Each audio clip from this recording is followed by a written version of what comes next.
la vita è incolore, ogni giorno è uguale a un altro, ci fermiamo per riflettere, mentre il sole si alza e va.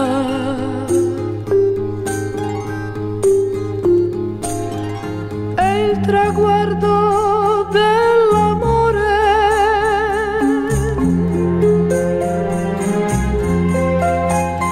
nella corsa della vita si allontana sempre e rimane l'illusione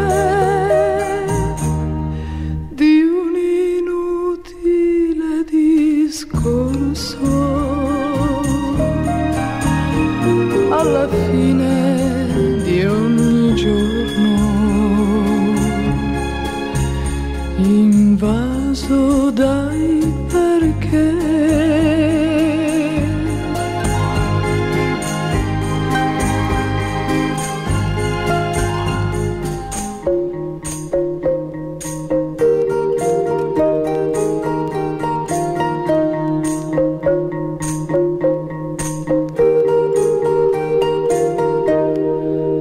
Se io leggo Emily Dickinson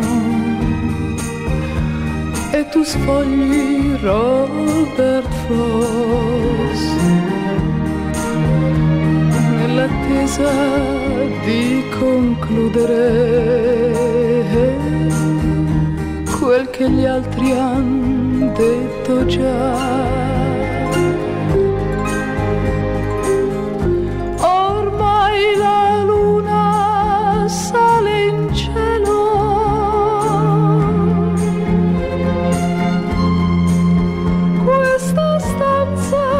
sembra immensa e tu mi resti estraneo, perduto insieme a me